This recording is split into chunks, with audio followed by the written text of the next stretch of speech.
9 animators, 1 vision. 9 directors combine their unique talents to create one spectacular animation event. Robot Carnival, the animation event of the year. All right, cool. Well, yeah, man, whenever you want to start. All right. Oh, you want me to start it off then? Or... Yeah, man, here, you do the intro this time. I always do the intro. I'll make it sloppy. No. Clean, man. I want just like a straight shot deep and pound it. Whoa. Well, man, that's very suggestive. Man. Well, sloppy was pretty suggestive too, sir. Hey, everyone has to get sloppy seconds every now and then. Wow. Well. No, man, I ain't waiting behind the line. I'm being first. I'm going first. Well, heroes take care of it first. Okay. I'll be like, all right, it's all yours, bro. God. Gonna get me balls deep in Robot Carnival. I was just going to ask her, how was it? Sounds painful to me, but apparently the OVA has gained a small cult following. Yes. I'm not really sure.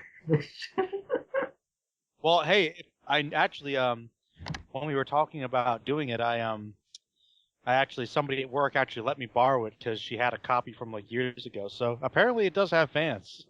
Yeah, because I mean, it was never really officially released on DVD for the longest time, so that's one of the reasons. Mm-hmm. It was always on VHS, and then it aired on some sci-fi channel. You could probably the sci-fi maybe channel. that, but you can find it on YouTube. There's a commercial for it. All right, 3, 2, 1. Go. Hello and welcome to the Phantom Group. Today we're going to talk about a cult hit movie of science fiction known as Robot Carnival. What makes this... What makes this 1987 movie very special is that it's actually a collaboration work of 9 different animators and directors. I think it was 9. Yeah, there were 9. As a result, they created 9 different short films, each varying in length, but most of them are actually silent with just music and atmosphere taking over. There is 2 I could think of that actually have in dialogue, but for the most part, the stories are rather simplistic, yet the whole point is the animation, the visuals, and its mood. And because of everyone's different styles, you can see different stories. Some are more darker, some are more lighter, and some are just, I don't know what's going on. But yeah, any words on Robot Carnival to start things off? All right, well, I guess we can go chronologically. I had heard about this movie a little while ago before you discussed it, but yeah, I actually think that it's been interesting.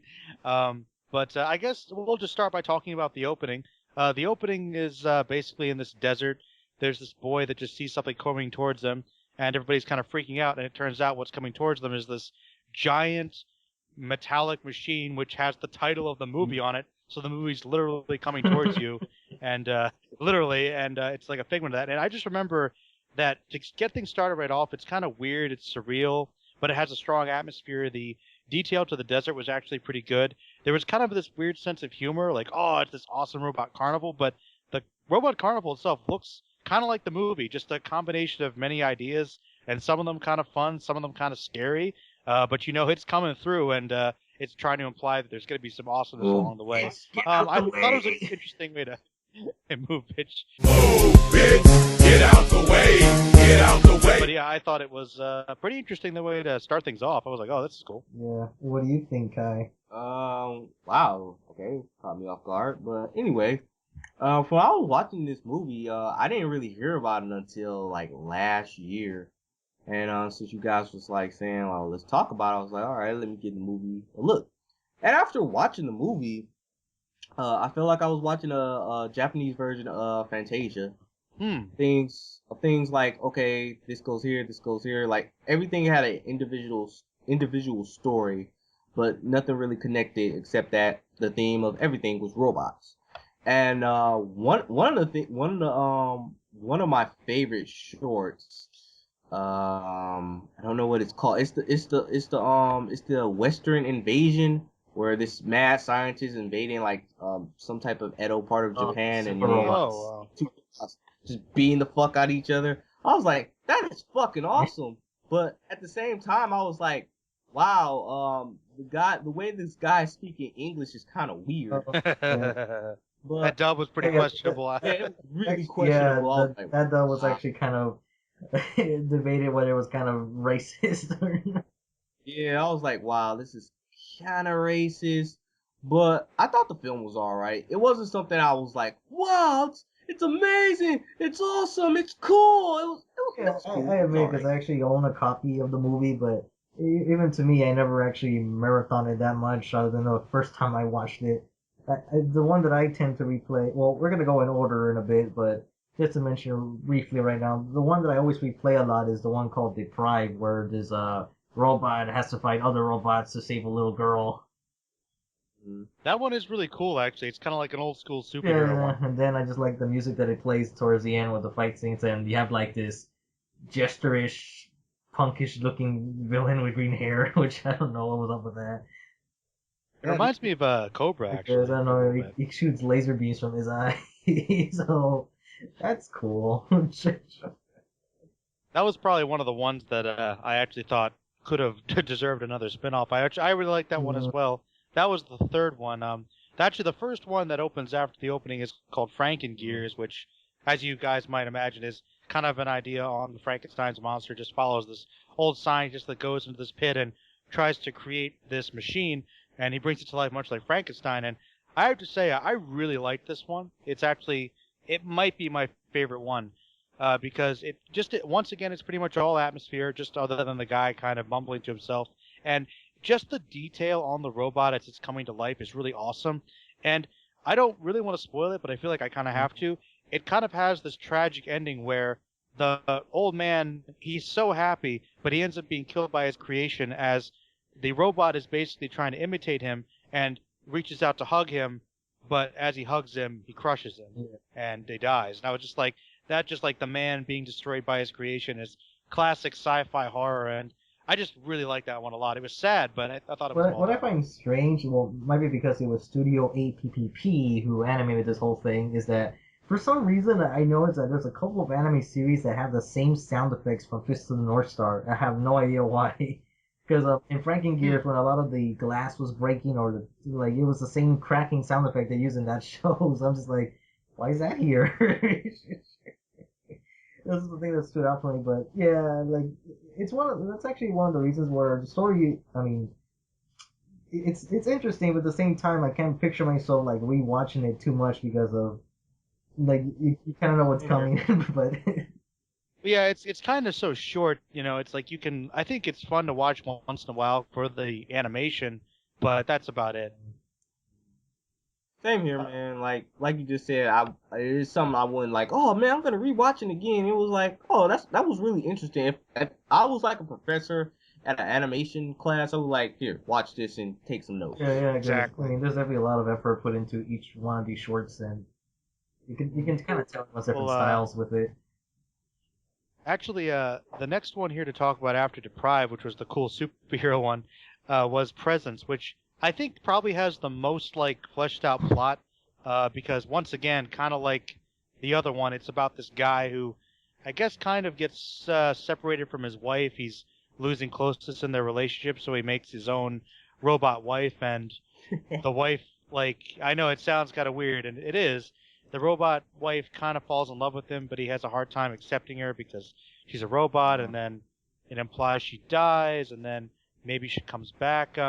This one was interesting. What'd you guys think about this It's one? certainly the most dialogue heavy out of the bunch. So, like that one needed words. Yeah, it really did. It's actually that's probably the only one you really need to see in English dub because you have actual English men speaking English, so in the dub at least.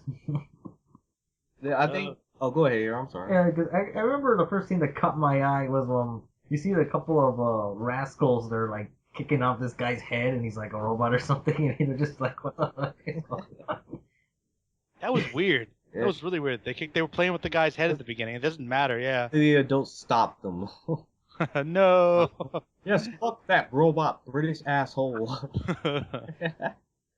What I want to say about that present short, I kind of feel weirded out because there was like a time skip, like a 20-year time skip where you see him as an adult and an older adult, and then you see him as an old man, and then he just disappears with the robot. So it's kind of like he just said, "Fuck my family, fuck my wife. This is who I want to be with for eternity." Maybe, I wanted to ask though, well, go ahead, I was Hero. kind of thinking maybe the actual robot wasn't alive at all. You know, maybe it was all in his head. Yeah, that's what I was thinking. Maybe he just dreamed it, and Because he all kind of this sounds like a big metaphor for having an affair with someone. But the thing I don't get is when his wife came outside and she was like, "Where the hell did my husband go?" He might have left, but she might. I mean, the robot might not actually be there, you know. Or he was never there the whole time. Dun dun dun. She's just having old timers. What is this? Some Napa shit? Like maybe my husband was never here. Like, oh wait, there he is. Or was Like he's been dead for years, Mom. yeah, that one was interesting. I don't know if it ended well. I actually kind of wish that it had ended without that because, you know, kind of the unrequited love making a mistake. But I don't know. I think that the ambiguous ending kind of made it a little happier, but I was okay with how it actually ended. The next one though, is one that I think is kind of like Deprive, except it's a little more of a blatant romance with a shoujo style. It's called Starlight Angel, where the Carnival these two teen girls they're hanging out in this robot themed amusement park, and one of the boyfriends gets attacked by this random robot, and it turns out that well, there's a little bit of a twist, and she gets saved by her hero, kind of similar to the other one. And I mean, this one was fine. It was like off with an affair. yeah, that's right. She leaving with him, yeah. Slap to the face and and she goes running in the amusement park. It's basically just visuals for this one more than anything because it turns into a fantasy. Randomly, I was so confused. Is this really happening? What? What? And then, oh, don't worry, I saved you from my fantasy. I know it's like her own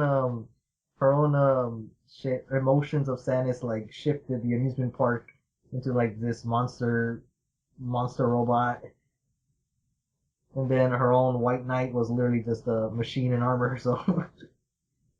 Mm-hmm. I got so confused by the visual styles of that short because I was like, okay, is this all in this girl's head or is this happening in reality? I know, right? Because it was showing these robots coming to life. Like that one robot came to life to save her ass, and it was like, oh well, you know, her dark emotions was move forward in her life when those visual effects was happening. It was like that video Take On Me, yeah. Take On Me. Yeah, it was like a music video. That would have been perfect, actually. It's basically what it was. Just play Take On Me. There you go. It wasn't bad though. I mean, I think we can all agree it wasn't bad. It was just very Well, that's the thing with all these stories. They're just very straightforward. Well, somewhat straightforward, and so. And I think the replay value is just kind of low more than anything because they're just simple tales. Girl goes to amusement park, finds out. They're too short. They're too short. Well, all right. Well, I'm curious what you guys thought about the next one because I think the next one might be the most artsy of them all. Yeah. Which was Cloud, which is just a robot boy walking through all of time. So what'd you guys think about that one? It was the most atmospheric one of the bunch, I guess, because all I hear is tweeting birds and then nice soft music. Well, look, I just have to say, I think that one might have been my least favorite because even though it was an awesome exercise in animation, I kind of thought it was a little boring. I know what you mean because it kind of drags on a little too long. Kind of wondering what am I supposed to expect exactly. Yeah, wait, how long is this gonna go? It's nice, it's cool, but I feel like it could have been 2 minutes, not 5. I think of a Super Mario 64 type of music for some reason. Hey, you know what's funny about that Cloud short, man? I kept thinking of it as a loading screen. A loading screen for a game. It was a loading screen. I was like, man, this shit goes on forever. I thought this could have been maybe 30 seconds or 60 seconds, and it would have been fine. Is this when you're installing your updates on your game? Yeah, or you're playing your PlayStation and you gotta wait for the load screen. Yeah, it's really soothing too.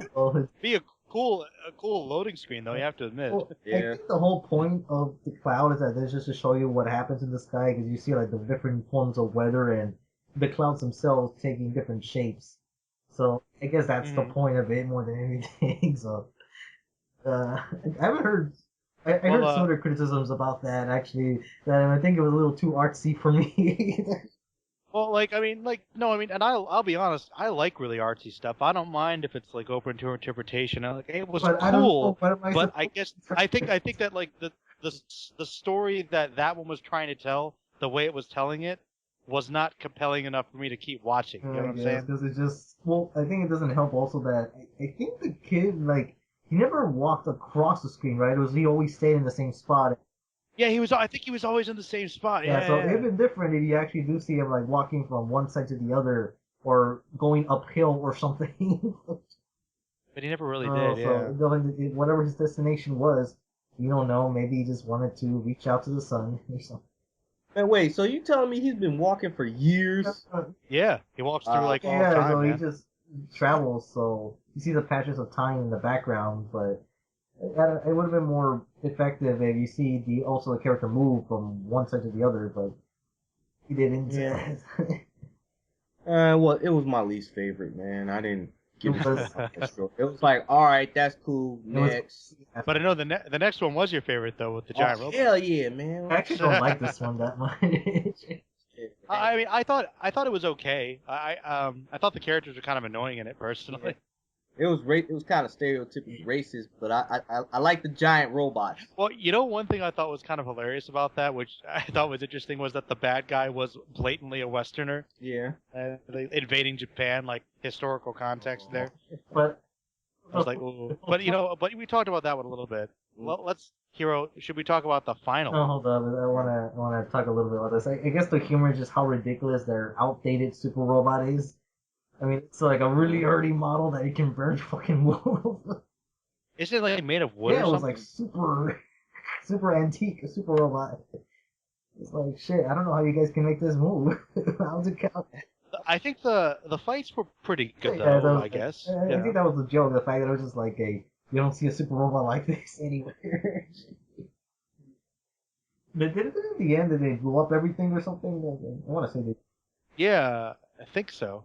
Everything blew up, but the good guys did win. I remember. They're like, "Oh, you did a good job," you know. But the dub for that scene, just no. Horrible. You know, it's funny. The DVD that I actually watched it on was like, I guess, maybe an early like copy or maybe even a bootleg. I'm not really sure what it was, but the thing probably because this girl had it like a long time ago, but the thing was it didn't have an English dub, right? It was actually subbed, but I guess it was like subbed by somebody that didn't know Japanese very well, so the sub for this was terrible. Like it was broken English subtitles. It's the worst subtitle job I've ever seen. So it was bad. Like on top of having to hear the really bad English voice, I had to see the bad translation. It was that bad? No, like I can't. It was like I can't even describe it. Like half the words were missing, and you could tell that it was a very rough translation. Like we're talking from like the early '90s or something. Well, you don't have to worry about that anymore, guys. If to anyone listening, because those subs, most of those bad subs are gone. Most of them. Remember when Dragon Ball Super started? Hero. They all got subs with Hero. Hero, you could say gone are the days of greats such as Devil Man.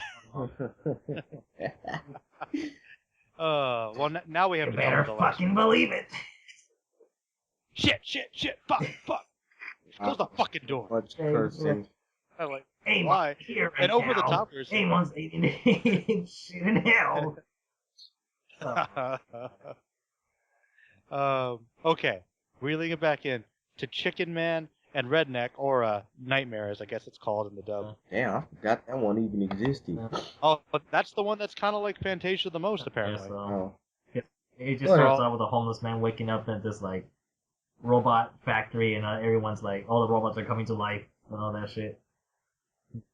Now, I don't know about you guys, but I really like this one a lot because I think in terms of atmosphere and just all the animation that was going on, this much like what was the other one?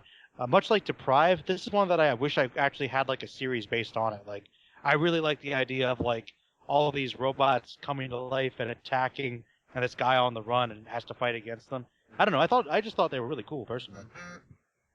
Good way to end it. What'd you guys think? You know what? It's kind of funny. You said this reminds you of Fantasia, and I'm thinking of that scene in Fantasia of Night on Bald Mountain. You know, when the devil comes up and Chernobog. It's pretty similar to that, actually, yeah. Because you have this one giant ass robot in the background. Yeah, it was really similar to that. You know, all the metal and all the buildings coming together and shit. So it was cool.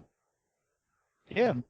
What'd you think, I Hero? don't know. I thought it was just okay. It didn't. I don't just know. okay. I just didn't get that into it by that point. They were just like, stuff's happening.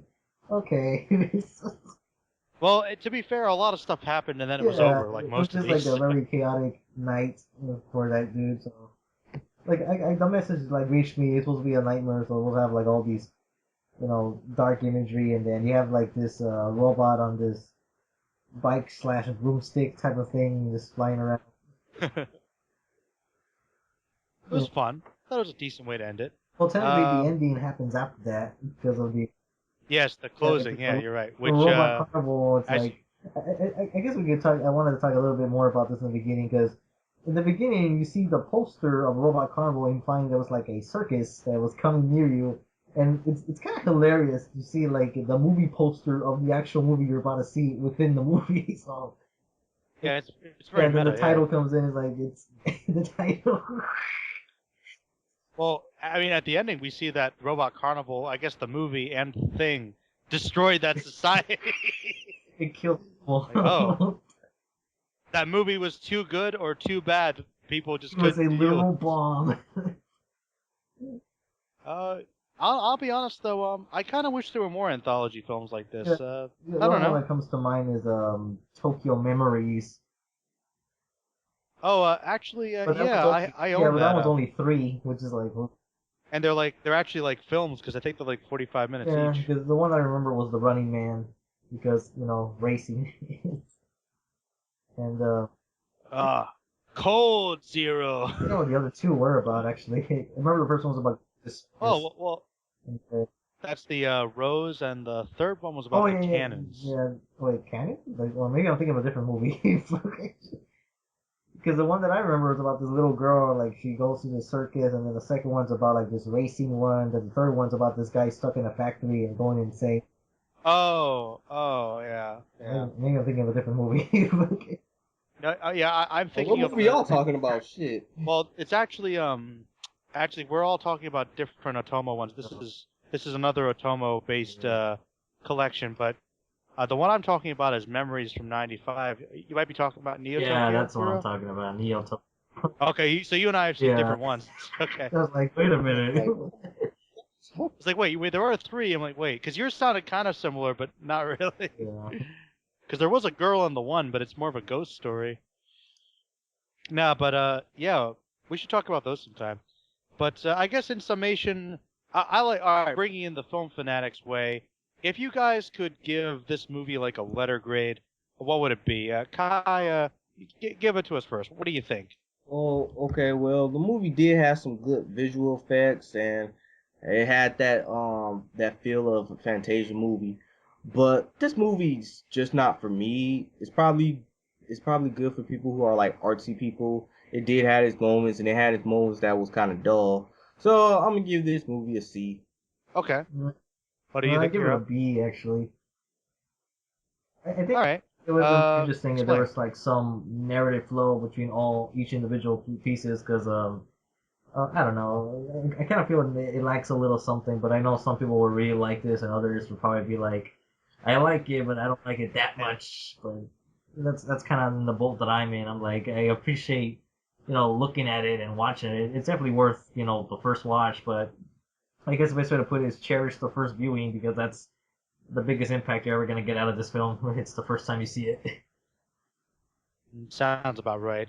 I'm kind of in between you guys, actually. I leave with a B-. I think that I like you guys both said, I think the visuals are awesome, and there is some good atmosphere, which I love stuff with great atmosphere, but I think a lot of the shorts are just too short to get invested in, and I think that's what you might mean by missing something, because if some of these shorts were just a little bit longer, or they were all a little longer, you cut a couple of them out maybe, it could be a stronger piece, but on the whole, I think it's decent, it's definitely worth a watch, but, it's not for everybody.